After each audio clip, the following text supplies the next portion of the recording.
오늘 본문의 내용을 함께 살펴보면요, 예수님이 부활 승천하신 이후에 예수님의 제자들은 성령의 충만을 받게 됩니다. 그리고 예수님께서 말씀하신 대로 그리스도의 복음을 전하기 위해서 세상 만방을 향해 나아갑니다. 그런데 사도행전 말씀을 살펴보면 그 과정은 우리가 생각하는 것만큼 순탄하지는 않았던 것 같아요. 왜요? 제자들은 성령 세례를 받은 이후에도요, 그 하나님의 온전하신 뜻을 잘 지키고 이루기 위해서 부단히 노력해야 했고요. 또 그 과정 속에서는 때로 이 제자들도 실수하기도 하고 실패하기도 하고 넘어지기도 하고 그런 경험들을 다 했어요. 오늘 본문은 그런 모습 중에 한 장면을 우리에게 보여줍니다. 베드로가 지붕에 올라가서 기도를 하는데 환상을 보게 됩니다. 환상 중에 베드로가 배가 고파 음식을 먹으려 하는데 하늘로부터 그릇이 내려왔어요. 그 그릇이 보자기 같아서 땅에 드리워지는데 그 안을 살펴보니까 여러 짐승들이 있습니다. 근데 그 짐승들은 유대인들이 한눈에 보기에도 부정하다 여겨가지고 먹지 않는 그런 짐승들이었어요. 그런데 바로 그 순간 하늘에서 음성이 들리죠. 뭐라고요? 잡아 먹으라. 네. 그래서 베드로가 그 음성을 아마도 시험이라고 생각한 것 같아요. 아, 내 신앙을 시험하는구나. 내가 얼마나 경건한 신앙인인데. 할렐루야. 네. 그래서 베드로가 아주 용기 있게 대답하죠. 저는 한 번도 이런 부정한 음식을 먹은 적이 없습니다. 네. 먹을 수 없습니다. 시험에서 이긴 거예요. 그런데 베드로의 기대와는 다르게요. 또 다른 하늘의 음성은 그에게 이렇게 말합니다. 하나님께서 깨끗하게 하신 것을 내가 속되다 하지 말라. 네. 그럼 이제 베드로가 고민이 되는 거예요.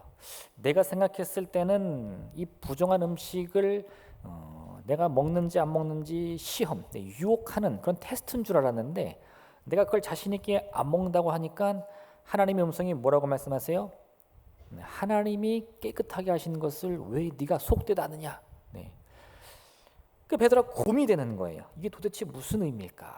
근데 그 가운데 환상에서 깨어납니다. 그리고 마침 로마 백부장 고넬료가 보낸 사람들이 베드로를 찾아와요.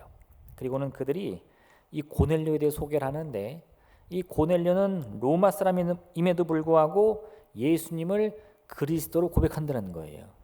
그리고는 유대인들이 이방인과 어울리지 않는 것을 잘 알고 있지만 그럼에도 불구하고 이번만은 우리 주인 고넬료를 위해서 그 고넬료의 집에 방문해 달라는 거죠.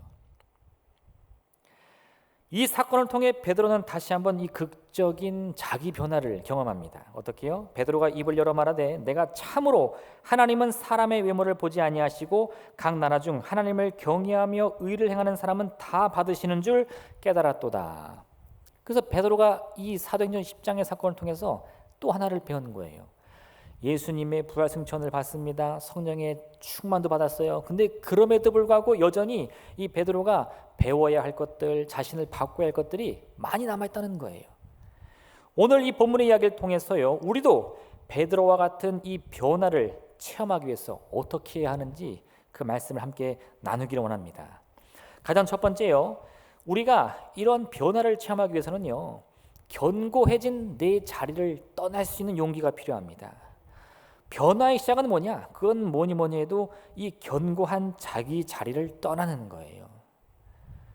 지금 내가 서 있는 자리는요, 내가 생각하는 것 이상으로 견고하게 자리를 잡고 있습니다. 이게 나이가 들수록 점점 더 딱딱해져요. 할렐루야. 네. 할렐루야. 네. 제가 이게 학교에서 공부를 하는데 대학원에 가면요, 네, 이 목회 대학원에 가면 저처럼 이제 어렸을 때부터 젊었을 때부터 쭉 신학 공부를 한 친구들이 있는 반면에 이 사회에 나가서 산전수전 다 겪다가 늦지막히 신학의 꿈을 품고 오신 분들이 있어요. 물론 다 그런 건 아닌데 간혹 그런 분들 중에는요, 이 대화를 하다 보면 이 벽이 느껴질 때가 있어요. 왜냐? 그분들이 이 저 같은 신학생들을 보면 이건 뭐 20대 초중반에 아주 어려가지고 뭐 사회에 대해서는 전혀 모르는 풋내기처럼 보이는 거예요. 자기는 뭐 사업도 해보고 직장 경력도 뭐 10년, 20년씩 되고 뭐 어떤 분들은 학력도 대단해요. 뭐 서울대학교 뭐 외국 유학 갔다 온 분도 있습니다. 근데 그런 모든 경험을 통해서 이제 다시 한번 유턴해서 하나님께로 나왔기 때문에 자기의 그 결심이 스스로가 봐도 너무 대견한 거예요. 그래갖고 뭔가 이렇게 대화를 하다 보면 항상 그분들은 이게 저희들 이렇게 머리 꼭대기에 있는 것 같은 느낌을 받아요. 그 대화가 잘 안 되더라고. 자리가 너무 견고해요. 예수님이요, 새 포도주를 만들면 어디다 담으라고 하셨죠? 새 부대에 담아야 한다. 그게 무슨 뜻이냐? 헌 부대가 있습니다. 여러 번 사용했어요. 그랬더니 점점점 낡아지는 거죠. 구멍이 날랑말랑합니다. 그럼 어떻게 해요? 그 구멍을 기우는 거예요. 저 어렸을 때만 해도 이런 옷 무릎이나 팔꿈치에 이렇게 무늬가 있는 옷들이 있었어요. 지금이야 뭐 패션이라고 하는데 사실 그때는 패션이 아니었어요. 왜요? 다 잘 아시죠? 네. 구멍이 나가지고 부모님 이거를 다 꿰매주는 거예요. 이건 이제 제 얘기는 아닙니다. 제 친구 얘기인데, 네. 제 친구가 이렇게 하니까 뭔가 이상한데 고등학교 때 청바지를 하나 샀어요. 제 고등학교 때 이런 청바지가 유행했는데 이 무릎이 구멍이 난 청바지가 유행했어요. 그게 굉장히 비쌌거든요. 아주 큰 맘 먹고 이제 아르바이트 신문 돌리기 하고 막 그래가지고 돈을 모아가지고 그 미제 무릎에 구멍이 난 청바지를 탁 사가지고 너무 기쁜 마음에 이제 한번 입어보고 거기 모셔서 장에 탁 놓았는데 다음날 딱 일어나 봤는데 어떤 일이 생겼어요? 거기 새로운 이렇게 새 조각이 붙어 있는 거죠. 왜요? 그 엄마가 밤에 옷 정리하다가 아유 우리 아들 불쌍해서 어떻게 청바지가 다 찢어지도록 입고 다니네 하고 그걸 새벽 내에 꼬매신 거예요. 네, 할렐루야. 네. 헌 부대를요 그렇게 새로 기워서 사용하면 그렇다고 새 부대가 되는 게 아니에요. 헌 옷이 찢어져 가지고요 새 조각을 붙인다고 옷 전체가 새 옷이 되는 게 아닙니다.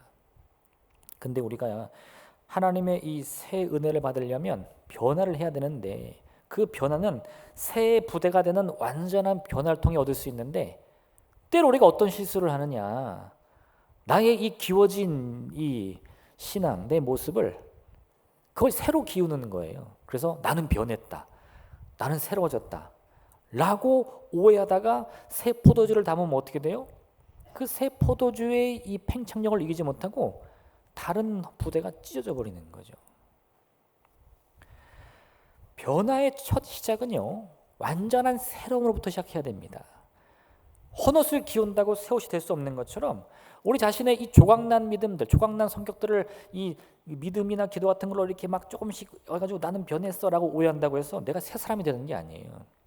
내가 서 있는 그 견고한 자리를요 떠나야 됩니다. 제가 어렸을 때 무협지를 좀 읽어봤는데 의촌도룡기라는 무협지가 있어요. 네. 그리고 남자분들은 사실 다 알고 있을 것 같은데 표정이 전혀 변화가 없는데 할렐루야. 네. 네, 이거 안 읽어보면 남자가 아닙니다. 네. 네. 그 당시에는 다 읽어봤어요. 네. 아주 유명한 이 무협지 소설인데 거기 제가 지금도 기억나는 어떤 장면이 있어요. 뭐냐? 그 주인공이 굉장한 무공을 할 줄 아는 그런 주인공인데 장무기라는 이름도 잊어버리질 않아. 근데 이 장무기가 어렸을 때부터 아주 갖은 고초를 겪으면서 목숨의 위협을 느끼다가 이 당시 최고의 무술이라고 익혀진 어떤 그 책을 우연찮게 발견해가지고 무림 최고수가 됩니다.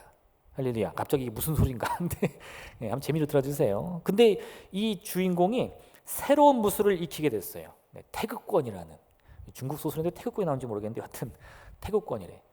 그 사부가 그 무술을 가르쳐 주는데 이 주인공이 그 무술을 배울 때마다 이렇게 말하는 거예요. 너 잘 배웠느냐?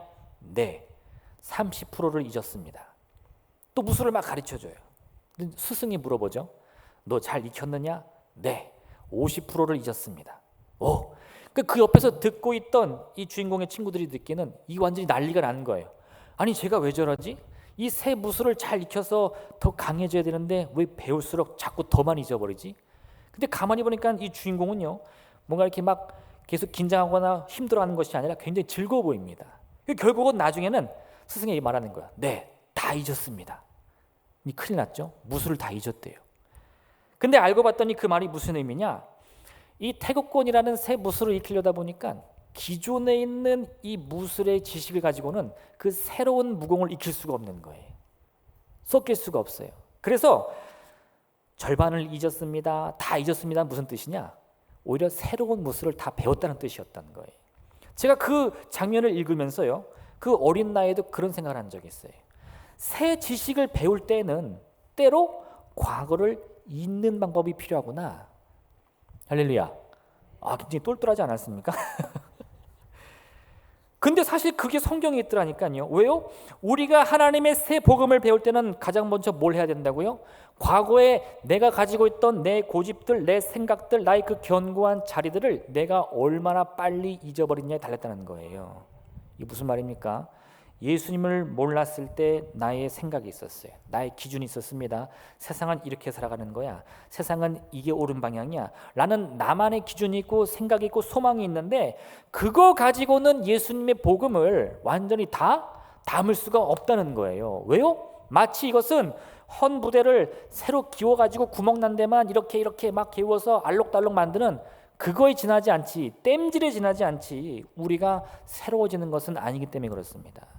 그래서 여러분, 우리가 예수님을 그리스도로 고백한다. 이건 뭐예요? 사실은 그 무협지의 고백이 똑같이 나와야 돼요. 예수님, 절반 잊었습니다. 다 잊었습니다. 이제는 완전히 새 부대가 되어서 그리스도의 새 포도주를 내 안에 다 담을 수 있게 되었습니다. 지금 이 베드로가 그 과정 중에 있는 거예요. 과거에 그가 생각했던 복음은 무엇입니까? 부정한 음식을 먹지 않는 겁니다. 그게 거룩한 거예요. 그런데 하나님이 그에게 새 복음을 줬어요. 어떻게 해요? 예수 그리스도의 십자가를 통해 세상의 모든 사람들을 다 깨끗하게 하셨습니다. 하나님이 깨끗하게 하시는 것을 우리가 속되다 말할 수 없는 거예요. 그래서 이제 그 베드로는요, 그 같은 새로운 복음을 그 안에 담기 위해서 기존에 가지고 있었던 것, 내가 생각했을 때 저거는 정한 거야, 내가 생각했을 때 저거는 부정한 거야 라는 나만의 기준을 다 버려야 되는 거예요. 깨끗이 비워야 되는 거예요. 오늘 베드로는 그와 같은 변화를 경험하는 겁니다. 어떻게 해요? 하나님이 누구든지 그 외모를 보고 판단하지 않으시고 예수님을 그리스도로 고백하는 사람이라면 그가 설령 이방인이라 할지라도 복을 주시고 성령 부어주시고 고치시고 취하신다는 사실을 내가 이제서야 알았다 이거예요. 베드로가요, 고넬료의 집에 갔을 때 처음 한 말이 뭔 줄 아세요? 유대인으로서 이방인과 교제하며 가까이 하는 것이 위법인 줄을 너희도 알거니와 하나님께서 내게 지시하사 아무도 속되다 하거나 깨끗하지 않다 하지 말라 하시기로 부름을 사용하지 아니하고 왔노라 묻노니 무슨 일로 나를 불렀느냐. 이거 잘 읽어보면요, 아직까지 베드로는 별로 기분이 좋지 않아요. 왜요? 야, 내가 유대인인데 이 로마인의 집에 오는 게 사실은 위법이거든, 그 불법이거든, 나 이거 큰일 나는 일이야. 근데 하나님이 내게 환상 보여주시는데 그게 혹시나 해서 내가 어쩔 수 없이 온 거야. 용건 빨리 말해, 이런 뜻이에요. 그 몸을 새 포도주로 바꾸지 않고요, 자기의 이 몸을 기우듯이 하나씩 땜질했더니 아직 못마땅합니다. 내가 왜 여기 와야 되지? 내가 왜 로마인들 앞에서 복음 전해야 되지? 그게 마음에 차지 않는 거예요. 아마도 베드로는요, 자신의 그런 새로움을 받아들일 준비가 되지 않았다면 이 고넬료가 보낸 사람들의 요청을 거절했을 수도 있습니다. 그건 안 될 말이요, 그 불법을 내가 행할 수 없어. 나는 한 번도 부정을 행한 적이 없기 때문에 이방인들에게 복음을 전할 수가 없습니다. 했을지도 몰라요. 그런데 이제 하나님의 환상을 통해서요, 뭔가 낌새를 느낀 것 같습니다. 내가 걸어온 이 길을 완전히 벗어나야겠구나. 내가 이 땜질로만이 새 부대가 될 수 있는 것이 아니라 나를 완전히 새롭게, 이 견고한 자리를 벗어나서 새로운 자리로 나가야 할 때가 온 것이 아닌가, 그 고민을 하면서 긴가민가 하면서도 그 집에 가보는 겁니다. 여러분, 변하기 원하십니까? 변화받기 원하십니까? 그러면 가장 먼저요, 여러분 자신의 그 과거의 모습을 한번 떠올리시기 바랍니다. 그리고요, 아브라함이 하나님의 말씀을 받고 그 고향과 친척과 아버지 집을 떠났듯이 여러분도 그 집을 떠나셔야만 돼요. 예수님을 몰랐을 때의 내 철없는 모습들, 혹은 예수님을 알아가면서도 여전히 새로워지지 못했던 나의 모습이 있다면요, 그거 다 버리셔야 돼요. 부정적인 말들, 절망들, 실패감들, 남을 헐뜯었던 말들, 평가했던 말들, 세상에서 쌓았던 경험으로 인해서 교만했던 그 마음들, 그것이 무엇이든 남김없이 다 버린 후에야 우리는 어떻게 됩니까? 그 약속의 땅 가나안에 가서 하나님이 나를 위해 예비하신 그 약속의 성취를 맛볼 수 있는 거예요. 여러분, 지금 여러분이 서 있는 자리가 어떤 자리든지 상관없습니다. 그게 나름대로 자랑스러운 자리일 수도 있어요. 여러분이 그 과거를 돌아봤을 때 내 마음을 흡족하게 하는 아주 좋은 경험들 많을 수 있습니다. 근데 상관없어요, 여러분. 하나님의 부르심이 지금 여러분의 마음 가운데 있다는 것을 확신하신다면요, 그 자리를 과감히 떠나시기 바랍니다. 그리고 그 이전 것은 다 지나갔다고 여러분 스스로 고백하면서요, 여러분의 삶을 새 부대로 만드는 여러분 되시기를 주님의 이름으로 축원드립니다. 두 번째, 여러분, 이 변화의 과정을 우리가 온전히 이루기 위해서는요, 적극적으로 성령의 인도하심을 따라야 됩니다. 변화를 위해서 우리의 과거를 떠나는 것은 아직 시작에 불과해요. 내 자리를 떠났다고 해서 갑자기 변화가 순식간에 이루어지는 게 아닙니다. 아브라함이 그 고향의 땅을 떠나서 가나안 땅에 도착했을 때 하나님의 축복이 바로 이루어졌습니까? 아니요. 네. 이 아브라함은 사실 인내의 대명사입니다. 인내의 대명사. 70에 부름 받아가지고 아들 얻기까지 몇 년 걸렸어요? 30년 걸렸어요. 그래서 어떤 목사님이 그러시더라고. 어떤 분이 몸이 아파 기도하는 거예요. 고침받고 싶다고. 그 이 목사님이 기도하면 하나님이 반드시 고쳐주실 거라고 용기를 막 북돋아 주니까 이분이 그다음부터 열심히 기도하기 시작했습니다. 근데 1년이 가도 고침을 받지 못해요. 2년이 가도 고침 받지 못해요. 3년째 되니까 이 마음이 낙심이 된 거예요. 목사님, 이 병은 안 고쳐질 것 같습니다. 제가 벌써 3년을 기도했는데 하나님이 응답 안 해줍니다. 그때 이 목사님 뭐라 그래요? 이보시오, 아브라함은 30년 만에 응답 받았습니다. 그래서 그분이 다시 기도해서 9년 만에 응답 받았다는 얘기를 제가 들은 적이 있어요. 9년 만에. 네. 그래서 이 아브라함 우리가 오해하면 안 되는데, 너는 고향과 친척과 아버지 집을 떠나라, 할렐루야 하면 안 돼요. 왜요? 그때부터 사실 이 아브라함은 변화의 과정 속에 있었고요, 그 변화가 완성되기까지 아주 숱한 고난을 경험합니다.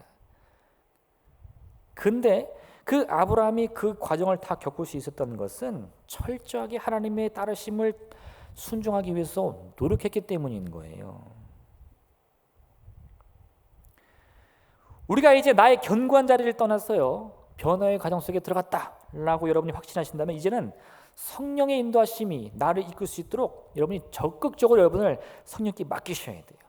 내 자신을 변화시키기 원한다고 해서요, 그냥 과거를 무턱대고 다 잊어버린다고 되는 것이 아닙니다. 하나님의 섭리가 나를 통해 이루어지기를 꿈꾸셔야 돼요. 거듭남이라는 것은요, 단순히 과거와의 결별만을 의미하는 게 아닙니다. 과거와의 결별, 과거를 결단하여 끊어내는 것은 변화를 위해 나아가는 하나의 준비 과정에 불과해요. 우리가 맛있는 요리를 먹으려면 어떻게 해야 되죠? 그 전에 그 음식을 만들기 위해서 그 재료들을 다 준비해야 되잖아요. 야채를 다 썰고 고기를 다 볶아놔서 준비했다고 해서 갑자기 뚝딱 음식이 되는 거 아니죠. 이제 거기다 간도 맞추고 볶을 건 볶고 섞을 건 섞고 해야 결국은 요리가 완성되듯이, 이제 여러분의 견고한 자리를 떠나기로 결심했다면 이제 요리 준비가 된 거예요. 그럼 이제 뭘 해야 돼요? 본격적으로 요리를 하셔야죠. 그게 뭡니까? 성령의 인도하심. 네, 그 매뉴얼을 따라가야 된다는 거예요.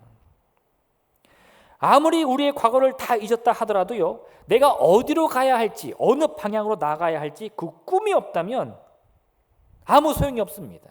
아버지의 집을 떠나가지고 나가는데 가야 할 땅을 모르겠어요. 그건 뭡니까? 그건 그냥 가출이에요. 아브라함은요, 아버지가 싫어서 집을 나간 게 아닙니다. 하나님이 약속의 땅을 보여줬기 때문에 그 소망의 땅을 향해 나아가려고 어쩔 수 없이 고향 땅을 떠난 것뿐이에요. 베드로와 안드레가 예수님을 처음 만났을 때 예수님이 이렇게 말씀하셨습니다. 나를 따라오라, 내가 너희를 사람을 낚는 어부가 되게 하리라. 그 말씀이 그들의 마음에 딱 새겨지자 그들이 어떻게 했어요? 즉시 배에서 내려 배와 그물을 다 버려두고 예수님을 따르기 시작합니다. 근데 만약에 그들이 예수님을 만나지도 않았는데, 어디로 갈지 알지도 못하는데 갈릴리 호수에서 열심히 배를 띄워서 고기를 잡다가 그날따라 왠지 이제는 더 이상 이렇게 못 살겠다 싶어가지고 배와 그물을 버려뒀어요. 그럼 그건 뭔가요? 그건 변화가 아닙니다. 그건 그냥 파업이에요. 파업. 할렐루야. 네. 아무 일도 안 일어나요. 예수님의 음성을 통해 그들이요, 내가 나가야 할 방향이 어딘지를 깨닫고 그 방향을 향해 나아가고자 이 과거 배와 그물을 버려두었을 때 그게 변화의 과정이 되는 거지. 그저 내 과거를 다 툴툴 털어낸다고 해서 변화될 수 있는 게 아닙니다. 그래서 여러분, 성령의 인도하심, 그 성령 충만이 우리에게 반드시 필요해요. 내가 어디로 가야 합니까? 무엇을 해야 합니까? 주님의 부르심으로부터요, 우리는 우리의 새로운 삶의 방향을 발견해야 됩니다.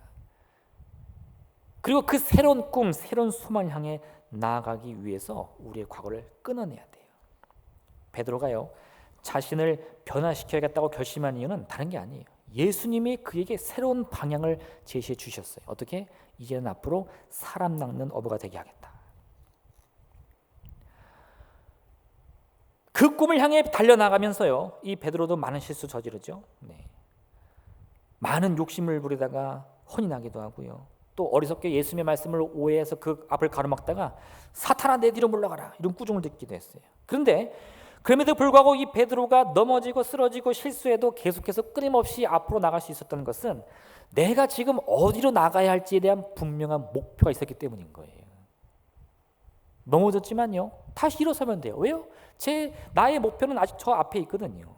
그래서 오늘 본문에서도 이 베드로는 로마 백부장의 이 고넬료가 보낸 사람들이 자기를 찾았을 때만 해도 이게 무슨 일인지 알지 못합니다. 그런데 그럼에도 불구하고 하나님이 보여주신 이 환상을 통해서 그 인도하심을 따르기 위해서 자기의 몸과 마음을 열고 그 음성을 따라가는 거예요. 그 집에 방문해서 왜 나를 불렀느냐, 그리고 그들의 사정을 듣고요, 그들에게 복음을 전하며 하나님의 역사를 함께 눈으로 확인하면서 그때 말하는 거죠. 어떻게 해요? 하나님은 사람의 외모를 보지 아니하시고 각 나라 중 하나님을 경외하며 의를 행하는 사람은 다 받으시는 줄을 내가 깨달았도다.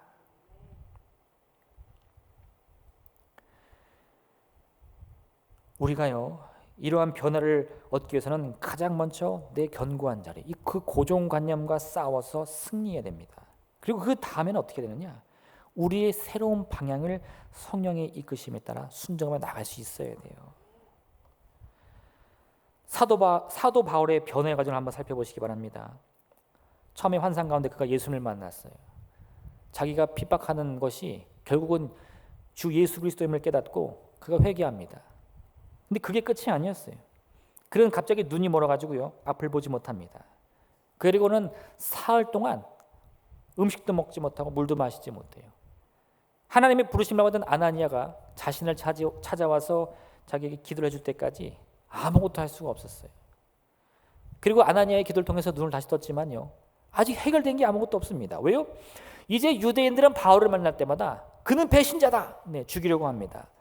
그리스도인들을 만나면 뭐라 그래요? 저는 옛날에 우리를 괴롭힌 자다, 또 자기를 핍박합니다. 이제는 유대인들이란 무리에 섞여도 핍박을 당하고 이 그리스도인들과 함께 어울려도 핍박을 당하는 아주 곤란한 처지에 빠져버리는 거예요. 그런데도요, 이 바울은 그 모든 고초를 겪으면서도 자신의 변화를 기뻐하며 즐거워합니다. 왜요? 그것이야말로 하나님이 내게 바라는 진정한 이 소망인 것을 깨달았기 때문인 거예요. 꿈이 있으면요, 그 과정의 고난은 견딜 수 있어요. 꿈이 있는 사람은 누가 말려도 말릴 수가 없습니다. 그래서 이 바울은요, 그 자신의 변화의 과정 속에서 때로는 이 베드로가 이방인과 식사하다가 도망친 적이 있는데 그런 베드로와 다툽니다. 또 바나바와 함께 이 선교를 갔다가 나중에 그 생각이 또 엇갈려서 바나바도 다투기도 해요. 그럼에도 불구하고요, 이 바울은 자신의 그런 모든 과정이 이거 진짜 못 해먹겠다, 내가 이들과도 어울리지 못하고 저들과도 어울리지 못하니까 이건 내일이 아닌가 보다 하는 게 아니고 굳굳이 자신이 가야 할 길을 멈추지 않고 가는 거예요. 왜요? 그것은 성령의 뜻이 자기를 이끄는 길이기 때문에 그렇습니다. 내가 정한 뜻이 아니에요. 하나님이 내게 보이신 소망입니다. 이처럼 우리는 하나님의 음성을 통해 우리 자신의 변화를 꾀할 수 있는 그 방향, 그 소망을 얻어야만 돼요. 우리가 가야 할 길 어디인지. 예수님의 제자들조차 성령의 충만함을 받고 난 이후에도 그 방향을 찾기까지 오랜 시간이 걸렸습니다. 여러분, 멈추지 마세요. 성장의 과정을 여러분 스스로 멈추셔서는 안 됩니다. 끊임없이 기도하시며 성령의 도우심을 구하셔야만 돼요. 그리고 그 인도하심에 여러분의 모든 삶을 맡기며 순종하시길 바랍니다. 그게 우리 스스로를 변화시킬 수 있는 가장 좋은 방법이에요. 고넬료의 집에 성령의 역사가 일어난 이유가 무엇입니까? 그건 베드로가 그것을 원했기 때문이 아니에요. 하나님, 이방인들의 가정 속에도 주의 성령의 역사하기 원합니다. 이 기도한 게 아닙니다. 오히려 하나님이 그 일을 계획하셨고요. 그 일을 위해 하나님이 베드로를 부르셨어요. 베드로가 자신의 모든 이 믿음의 길을 열고 주님의 음성의 귀를 기울였습니다. 내가 정하게 한 것을 네가 속되다 하지 말라. 하나님의 뜻이 있겠구나. 그리고 그 마음을 열고 노력하니까요, 베드로가 그 놀라운 역사 현장에 참여할 수 있게 되는 거예요. 이제야 내가 알았다. 하나님은 그 택하신 모든 백성을 다 품으시는 분이시구나. 하나님의 음성의 귀를 기울이시기 바랍니다. 성령의 인도하심이 여러분의 삶을 맡기시길 바랍니다. 이를 통해 하나님의 섭리를 발견하게 된다면 우리의 모든 인생의 고난과 혼란 속에서도요, 내가 어디로 가고 있는지, 또 그것을 깨달은 믿음과 소망으로 인해서 새로운 변화와 힘을 얻게 될 줄로 믿습니다. 마지막 세 번째, 이 변화의 과정을 우리가 온전히 완수하기 위해서는요, 그 변화를 끊임없이 유지해야 됩니다. 변화를 유지해야 된다. 무슨 뜻이냐? 여러분, 변화의 완성은 뭐냐? 그건 변화를 멈추지 않는 겁니다. 이 말을 잘 여러분 새기셔야 되는데, 변화의 완성은 뭐다? 어떤 완성된 모습이 있다라는 말보다 우리가 끊임없이 그 변화를 추구하는 거예요. 어떻게 해요? 오늘은 반드시 어제보다 나은 날이어야 됩니다. 그럼 오늘 어제보다 나았으니까 만족하실래요? 아니, 여러분 그러시면 안 돼요. 내일은 또 반드시 오늘보다 나은 날이 되기를 소망하셔야 돼요. 그게 변화입니다. 오늘 응답받았으니 저는 좋습니다. 아니요, 여러분. 하나님 원하신 건 그게 아니라 어제보다 더 나은 오늘을 살기 원하시고요, 오늘보다 더 나은 내일을 살기 원하시는 거예요. 그럼 내일은 어떻게 하실래요? 내일보다 더 나은 모레를 꿈꾸셔야죠. 그게 변화의 완성이에요. 변화는 말 그대로 계속해서 뭔가 바뀌는 겁니다. 계속해서 뭔가 성장하는 거예요. 자라는 거예요. 그러한 변화를 완성한다는 것은 말 그대로 멈춘다는 것이 아니라 그 변화를 끊임없이 유지하여서 우리의 성장이 멈추지 않는다는 것을 뜻하는 거예요. 오늘 이 성경의 말씀이 의미하는 변화라는 것은요, 마치 이 올챙이가 갑자기 어느 날 자라가지고 뒷다리가 쑥, 앞다리가 쑥 개구리 된다는 말이 아닙니다. 마치 이 나무가 조금씩 자라더라도 그 나무가 생명이 닿은 날까지 그 성장을 멈추지 않는 것처럼 끊임없이 자라는 것을 의미하고 있는 거예요. 이 베드로가 갈릴리 호수에서 고기 잡는 어부였는데 어떻게 그 인생을 바꿀 수 있었습니까? 예수님의 부르심을 받고 하루아침에 능력이 나타났습니까? 아니요. 이 베드로가 또 얼마나 많은 실수를 했습니까? 한 번은 한 아버지가 귀신 들린 아이를 데려왔는데 어떻게 해도 그 아이의 귀신이 떠나가질 않는 거예요. 그래서 예수님께 물어보죠. 예수님, 어떻게 해야 됩니까? 네. 그때 제가 답을 알게 되죠. 기도 외에는 이런 능력이 나갈 수 없느니라. 하나 배우는 거예요. 그 다음에 또 그렇게 똑같이 귀신 들린 사람을 만나면 어떻게 할까요? 예수님 따라 또 계속 기도해야죠. 한 번 이 베드로가요, 예수님과 함께 산에 올라갔는데 예수님이 변화되는 모습을 보게 됩니다. 그때 베드로는 어떻게 말했죠? 초막 셋을 짓고 영원히 거기 살자는 거예요. 근데 마가복음을 보면 그런 베드로의 말을 이렇게 평가합니다. 이는 그들이 몹시 무서워함으로 그가 무슨 말을 할지 알지 못함이더라. 이 무슨 뜻이냐? 아무 의미 없는 말이더라, 이런 뜻이에요. 내 마음이 좋아서 그 산속에서 초막 셋 짓고 예수님과 평생 살고 싶어 한다는 것은 사실 아무 의미도 없는 말이라는 거죠. 왜요? 그건 멈춤입니다. 어떤 변화도 이제는 원치 않는다는 거예요. 여기는 흡족합니다. 이 정도면 됐습니다. 이런 일련의 사건들은요, 베드로를 포함하여 예수님을 따르던 제자들이 부르심을 받은 이후에도 얼마나 끊임없이 노력하여 계속 그 변화를 겪고 있는지를 우리가 알려주고 있는 거예요. 우리도 마찬가지입니다. 예수님에 대한 신앙의 고백이 있죠. 응답에 대한 경험이 있죠. 성령 충만함 받았죠. 방언으로 기도하는 기쁨을 느꼈죠. 근데 그게 다 끝이 아니에요. 앞으로도 우리가 겪어야 할 이 신앙의 성장과 변화는요, 무궁무진하게 남아 있습니다. 내 이 안에 여전히 남아 있는 이 과거의 모습들, 그거 다 끊어내셔야 돼요. 완전히 내가 새로워지는 그날까지, 하나님 뵐 그날까지 여러분의 성장을 멈추셔서는 안 됩니다. 이러한 변화의 과정은요, 예수님이 부활 승천하신 이후에도 끝나지 않았습니다. 성령의 세례를 경험하고 또 교회를 세우며 세계 만방에서 복음을 전하는 가운데도요, 예수님의 제자들 속에서 이 변화의 모습들은 계속해서 나타났어요. 그들은요, 사건을 겪을 때마다 새로운 믿음을 경험했고 새로운 소망을 경험했어요. 그렇게 믿음의 성장을 이루어갔던 겁니다. 자라지 않는 나무는 죽은 나무뿐이다 라는 말이 있어요. 변화가 멈췄다는 것, 성장이 멈췄다는 것은 사실은 생명력을 잃었다는 것을 의미하는 겁니다. 500년이 넘은 고목도요, 겨울에는 잎이 다 떨어져 죽은 것처럼 보이지만 다시 날씨가 따뜻해지면서 해가 비치면 어느샌가 파릇파릇 새싹이 돋아나고 꽃이 피는 거예요. 왜요? 생명을 가지고 있기 때문에.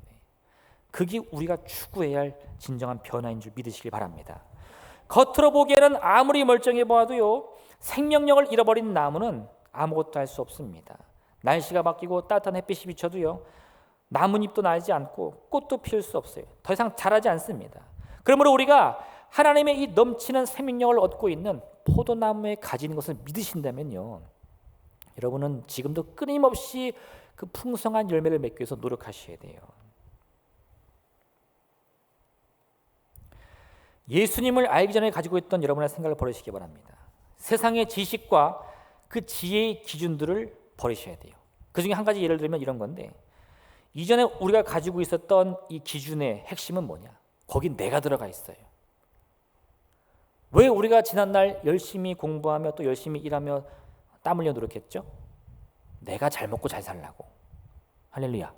네. 내가 잘 먹고 잘 사는 게 나쁘다는 뜻은 아니에요. 그런데 나만 잘 먹고 잘 살면 된다라는 기준으로는 이 하나님의 뜻을 이해할 수 없어요. 그래서 내가 잘 먹고 잘 살아야 할 의미가 뭘까를 한번 고민해 보시고 거기서 새로운 의미를 찾아내실 때에 우리는 이 세상의 기준을 벗어나서 완전히 새로운 의미를 찾을 수 있어요. 내가 하나님의 풍성한 은혜를 받아야 되는데 왜 받아야 되죠? 함께 나누고 베풀어도 모자람이 없도록 하기 위해서. 그래서 그 이야기가 이 거지 나사로와 부자에게 나오는 거예요. 부자는요, 매일같이 자기 집에서 손님을 초청해 성대한 잔치를 벌일 수 있을 만큼 부자였습니다. 내가 잘 먹고 잘 사는 거죠. 근데 그건 세상의 기준이에요. 근데 그가 이렇게 매일같이 잔치를 베풀 때 그의 집 문 앞에는 매일같이 거지 나사로가 찾아와서 그 상에서 떨어지는 부스러기라도 없나 하고 거기에 늘 구걸을 했어요.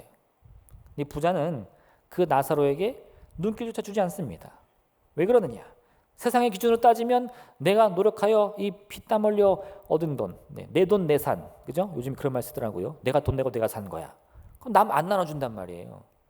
그런데 결국 그가요, 생명이 다하여 하나님의 나라 갔는데 어디로 갔죠? 지옥에 떨어졌습니다. 내가 왜 지옥에 있습니까? 얘야, 너는 살았을 때에 풍성하게, 풍족하게 먹지 않았느냐? 그게 이유예요. 결국 그는 그 고통스러운 지옥에 떨어지고 나서야 자기의 기준이 이 세상의 기준인 것을 깨달아야만 됐어요. 이처럼 우리가 이전에 가지고 있던 이 생각과 기준을 다 버려야지만 하나님의 새로운 기준을 얻을 수 있습니다. 똑같이 노력하면서 똑같이 땀 흘려 공부하고 일하고 그렇게 살아가는데 열심을 내는데 그 근본적인 이유와 목적이 달라지는 거예요. 왜요? 세상의 기준을 따르는 것이 아니라 이제는 하나님의 기준을 따르는 새 변화를 얻었으니까. 그렇게 우리는 완전히 새로운 생각, 새로운 소망으로 내 자신을 채워나간 후에야 우리의 삶이 변화되고 있다는 사실을 알 수 있어요. 특별히 여러분, 우리 이렇게 매주 함께 한 자리에 모여서 예배를 드리는 이유가 바로 거기 있습니다. 사실 이 자리는요, 내가 뭔가 완성을 확인받기 위해서 오는 자리는 아니에요. 오늘도 예배 거룩히 잘 드렸다, 흡족하게 돌아가시는 자리가 아니라 사실 여기서 여러분들은 이 한 주간을 어떻게 살아가야 할지에 대한 꿈을 안고 돌아가셔야 돼요. 저 문을 나가는 순간 이 마음에 뭔가 이 편하고 다 이렇게 안정된 감을 느끼는 게 아니라 도전이 있으셔야 돼. 내가 이 한 주는 이렇게 살아야겠다. 저 말씀 품고 살아야겠다. 이런 변화를 내가 이번 한 주간은 추구해봐야겠다. 할렐루야. 이 반복되는 예배를 통하여서 여러분의 이 삶의 모습을 조금씩이라도 계속해서 바꿔나가시길 바랍니다. 말씀을 통해, 찬양을 통해, 또 기도를 통해 우리도 많은 기회를 얻고 있어요. 이 예배 자리가 여러분의 변화의 기회가 되어야 됩니다. 그렇게 우리는 이 모든 과정을 통해서 나의 모든 것을 변화시키고 바꿔나가야 돼요. 멈춰서는 안 됩니다. 적응해서도 안 돼요. 이제 먹고 살만하다 해가지고 이 마음이 이 세상 가운데 적응해서는 안 됩니다. 천국은 늘 침노하는 자의 것으로만 허락되는 거예요. 로마의 백부장이었던 고넬료는 예수 그리스도가 하는 복음을 들었습니다. 그리고 자신은 로마인이었지만 스스로 그리스도인이 되기를 결심했어요. 근데 거기서 모든 것이 완성되지 않습니다. 그의 마음 가운데는 여전히 많은 갈증이 있었어요. 내가 예수님의 그리스도로 고백하며 그분께 내 모든 것을 맡길 준비가 되어 있는데 그 변화는 아직 완성이 안 된 거예요. 그래서 어떻게 합니까? 수소문해서 예수님의 제자가 누군지를 찾아내고요. 그 중에 베드로에 관해서 알게 된 다음에 사람을 보내 그를 초청하는 거예요. 내가 알기에 유대인들은 이방인과 절대 어울리지 않는다. 하지만 내가 이 복음의 목이 말라서 그를 초청하여 참된 복음을 듣지 않고서는 견딜 수가 없으니 어떻게 해서든 그를 내 집으로 데려와라. 이게 고넬료의 목적이었어요. 여러분, 그 목마름을 가지시길 부탁드립니다. 고넬료가 바란 것은요, 몇 번의 기적 체험하는 게 아니에요. 그가 베드로를 부른 이유는 자신의 모든 삶을 다 바꾸기 위해서였어요. 지금까지 가지고 있었던 이 로마인에 대한 어떤 자긍심들, 그런 생각들, 기준들, 그것이 중요한 것이 아니라 이게 완전히 예수님만을 내 구세주로 고백하는 그리스도인의 삶을 살기로 결심했던 겁니다. 그렇게 고넬료는요, 베드로의 설교를 통해서 이전에는 경험할 수 없었던 이 새로운 경험을 하게 되는 거죠. 뭐였을까요? 성령 충만. 네. 오늘 여러분, 이 베드로와 고넬료의 모습을 꼭 기억해 주실 부탁드립니다. 우리 안에 여전히 식지 않는 예수 그리스도의 복음에 대한 열정이 가득하기를 원합니다. 사람들은요, 오늘날의 세상이 많은 문제와 어려움을 가득하다고 말을 해요. 특히 작년부터 우리가 겪고 있는 코로나 상황은 정말 우리 한계를 뼈저리게 느낄 만큼 너무 괴로운 시간들입니다.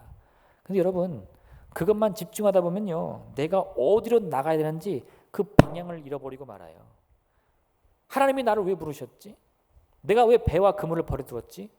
지금은 코로나인데 할 수 있는 게 아무것도 없는데, 이러시면 안 됩니다. 오늘 이 베드로나 고넬료처럼 그 마음 가운데 있는 이 목마른 사슴과 같은 열정을 가지시고요, 다시 한번 성령의 음성에 귀를 기울이시길 바랍니다. 그리고 믿음의 성장과 변화를 계속 이루어서 반드시 어제보다 더 나은 오늘을 꿈꾸시고 오늘보다 더 나은 내일을 마음으로 소망하여 이루신 여러분 되시기를 주님의 이름으로 축원드립니다. 이 시간 함께 기도하겠습니다. 오늘의 말씀 기억하시면서요, 하나님, 주님의 변함없는 은혜와 사랑이 여전히 우리를 향하고 있는 줄 믿습니다. 그 사랑에 의지하여 기도하오니 우리의 삶 가운데 주의 은혜와 축복 가득 부어 주시옵소서. 그러므로 우리의 마음의 소원과 같이 어제보다 더 나은 오늘을 살게 하시고 오늘보다 더 나은 내일을 꿈꾸게 하심으로 말미암아 우리의 신앙이 날로 성장하게 하시고 우리의 가정이 변화받고 우리가 하는 모든 것이 변화받아 하나님의 나라가 이루어질 수 있는 놀라운 기적을 체험하게 하여 주옵소서. 주님의 이른 샘으로 간절히 기도하겠습니다. 주여, 주여, 주여.